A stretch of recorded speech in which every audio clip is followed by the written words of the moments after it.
Hi guys. Uh, Having a hard time getting motivated this morning. I'm not sure why. I just keep getting distracted. So, I thought I'd do a little bit of stretching before I get started with this workout. Yes, you're wondering, am I still alive after yesterday's workout? Pushing the hardest that I have on this T25 on this rebounder over here. And I'm not running today. I'm not moving a whole lot, but I didn't run a whole lot yesterday. I was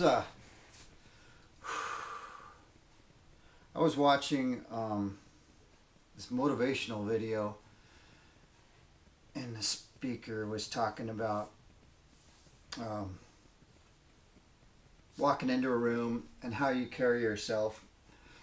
And he mentioned when the Queen of England would walk into the room, she just had a presence about her. She wasn't the prettiest woman in the room. Maybe she was the best dressed. I don't know. But she carried herself like a queen. And this motivational speaker suggestion is there's no reason why we can't look everybody in the eye, give them a firm handshake, and look them with all the confidence in your manner when you walk up to them, because we're all created equal. So I just was reflecting on that I've had a habit of downplaying some of my strengths. One time in 5th grade, there was a kid, for some reason, just bugged me. He was always bragging about something, how good he was.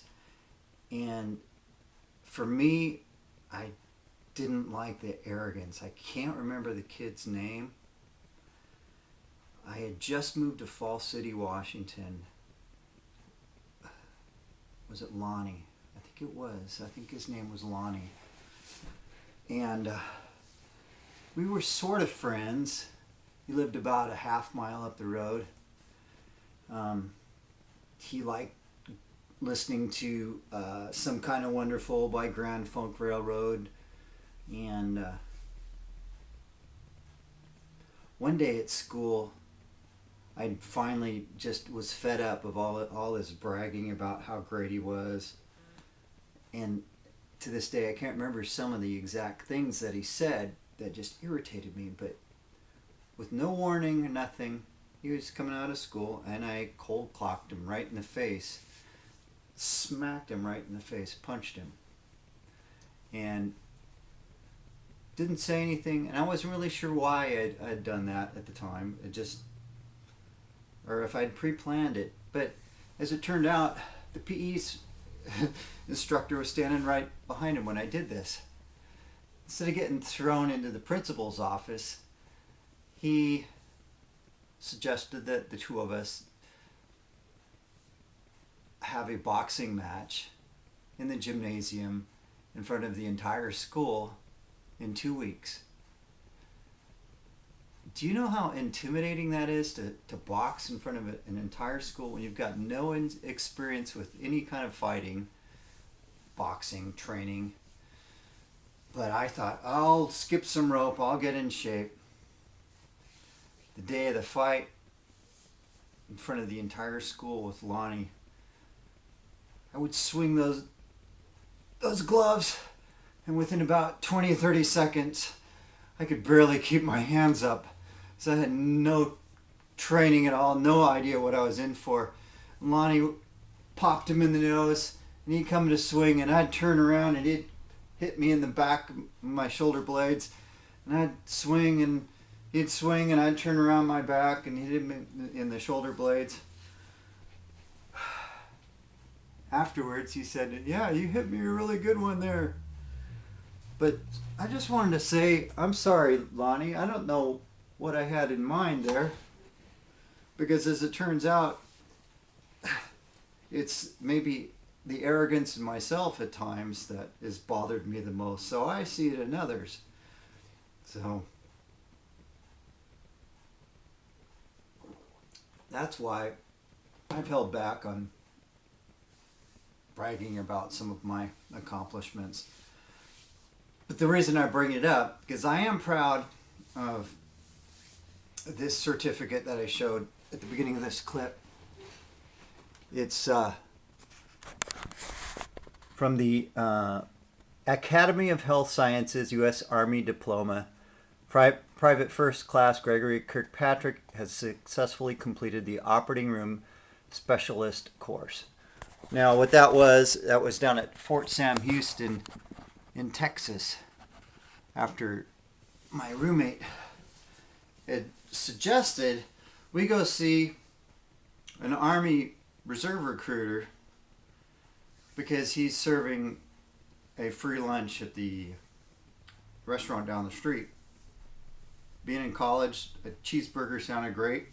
Next thing I know, I'm off to Fort Knox, Kentucky, boot camp, marching up and down the highways, running in out of the gas room with a wonderful afternoon of CS gas. If you've experienced that, that's probably the funnest part of boot camp. The rest, not so bad.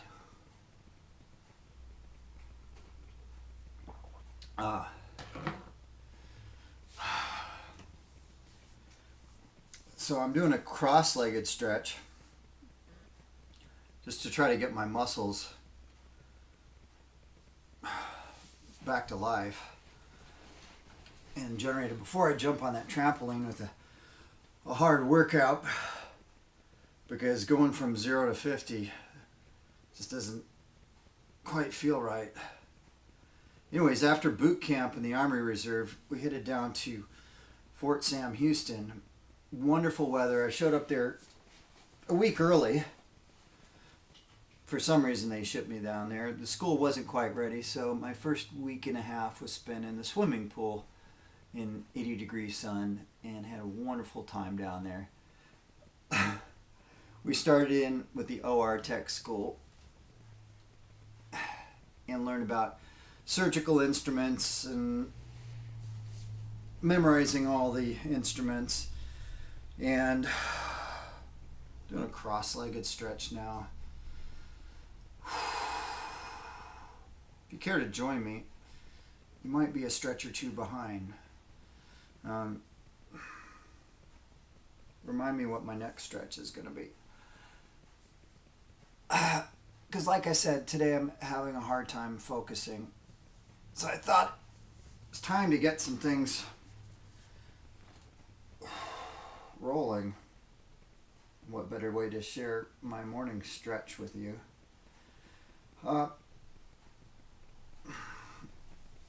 The end of the operating room course, there was a final test, and there was recognition for the top 3 in the class down there. So they called Private First Class Smith up to the podium, and they handed him something and say congratulations, they're first in class. And well, he has experience in working full-time as an RN. They called up PFC Lewis up to the mic, and PFC Lewis was second in class, and in third in class, myself.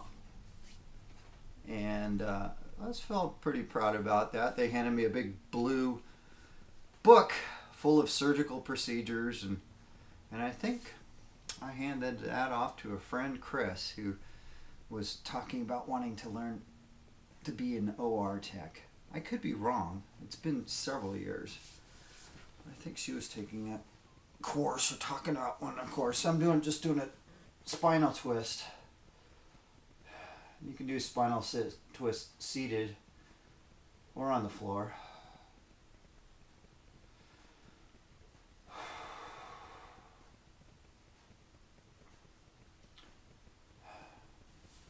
And then turning to the right, the thing I noticed once we actually got into surgical procedures,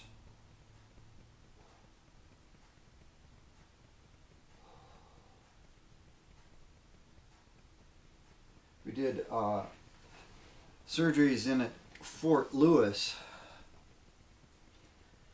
and one of the first operations I was involved in was an appendectomy, just a routine procedure, and some of these surgeons had done it probably 1,000 times because there's radio on the back wall with jams. This is in the OR room. Patient on the table, either listening to KGR Seattle, or maybe it was KZOK 102.5. Maybe it was some cassette tape they threw in, like some Bachman Turner Overdrive, and they're asking this rookie OR tech for tools.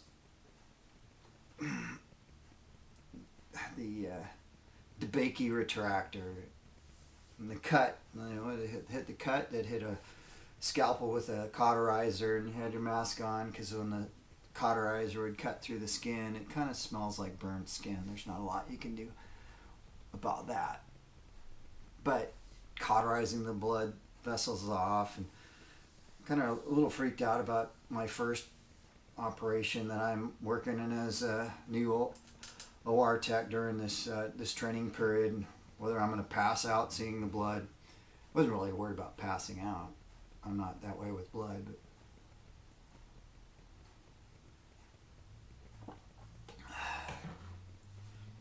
so they made the incision past his through the muscles. Sometimes they call it a laparotomy when they cut in and investigate. And right leg.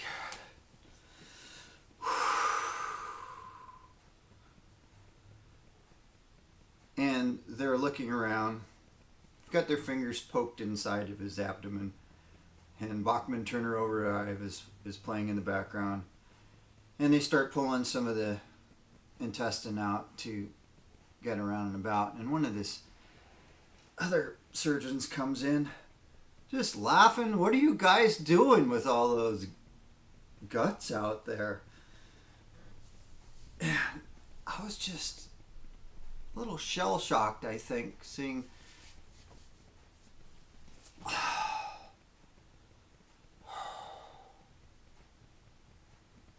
all these organs sitting on top of this guy.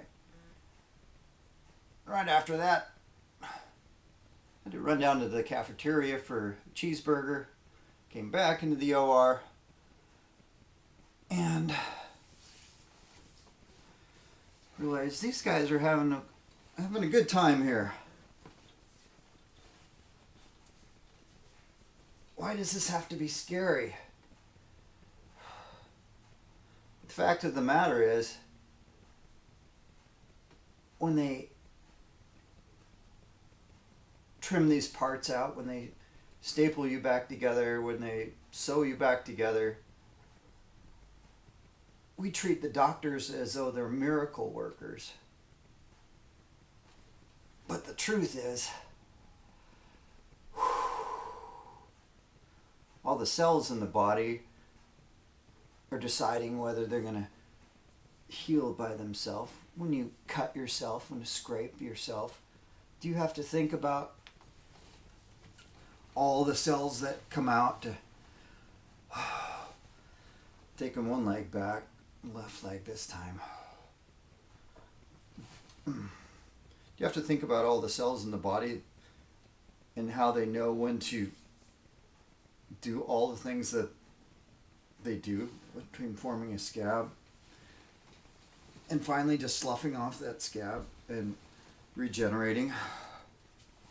This time I'm pull the right leg with knee forward for a hurdler stretch.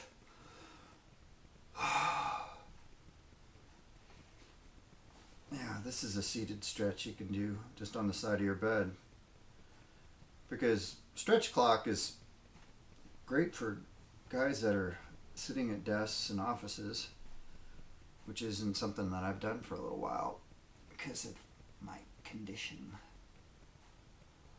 It's a secret condition, don't tell anybody. truth is, I ate too many cheeseburgers, too many nachos, too much beer, didn't sleep enough. Alright, ready for the cross-legged stretch?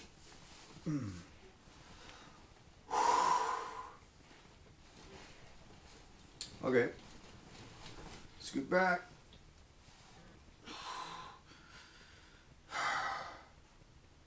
So don't you feel more energized in your legs than sitting there on that computer waiting for Facebook to update all your profile?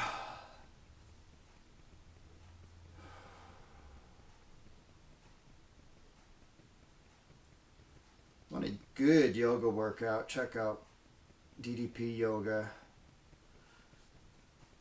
This stretch could be a little bit longer, but with a guy like Arthur Borman participating in the energy workout, how can you pass up on that? Arthur Borman, the doctor said, would never walk again without the use of a cane. 9 million hits on YouTube.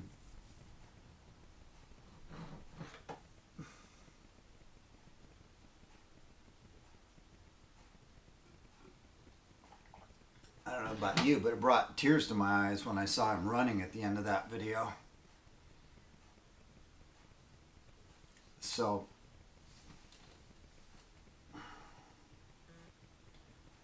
doctors don't heal people. Your body heals you.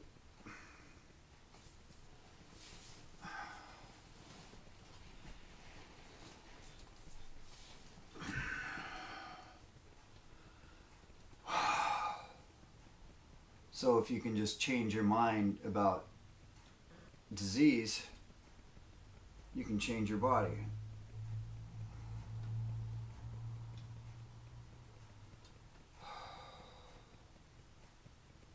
I've spent some time giving in to the disease, but about a year ago I decided I'm damn tired of it. I'm sick and tired of being sick and tired. I can't tell you how much better I feel after making that decision. So I recently had some photos blown up to remind myself of some of my goals. My goals are to walk normally again. My goals are to run again. Not to the extent and the speed that I did back in high school, but quite proud of my son's accomplishments, because it reminds me of my youth. Reminds me of running. Now check out that stride. Have you seen something like that? That's the back stretch of the 400 meter relay. Excuse me, the 4x400 meter relay. And that's my son Sam. And that's also my son Sam handing off the baton. And these things just remind me of what it's like to run the 400 meter, what it's like to push yourself as hard as you've pushed yourself before physically.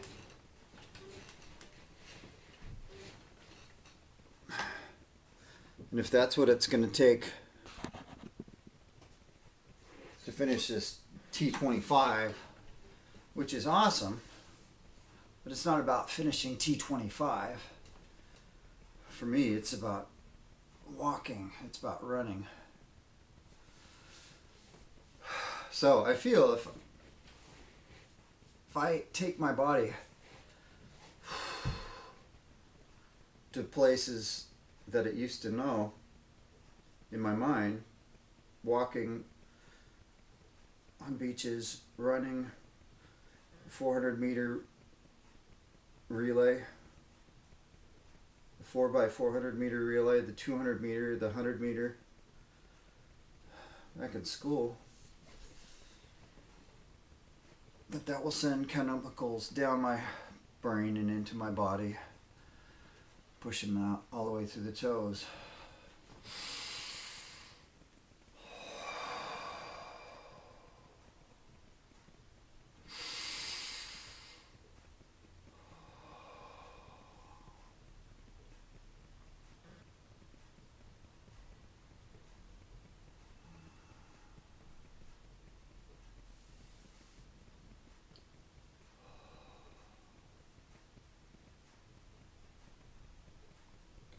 Feel the energy dropping from the top of your head down through your toes. Pull your shoulders back, spine straight. Breathe in deep and exhale deep.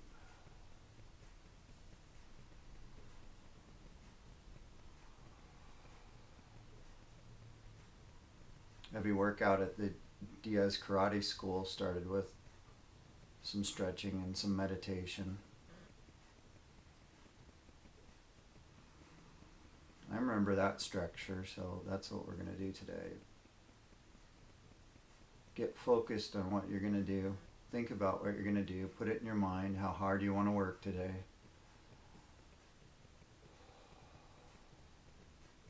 Your reasons for working as hard as you're going to work.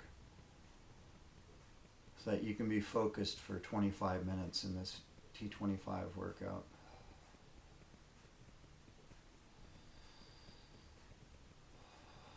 Or whatever workout that you're going to be doing today, whether it's hip hop abs, whether it's vacuuming with authority, folding laundry, as if every basket that you carry is an isotonic training exercise, living in the now, focus.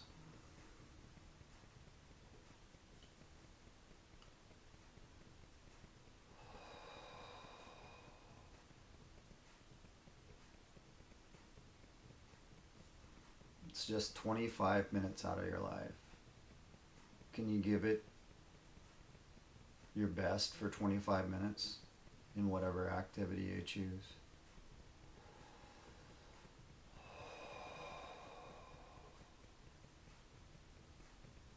I even put a plant back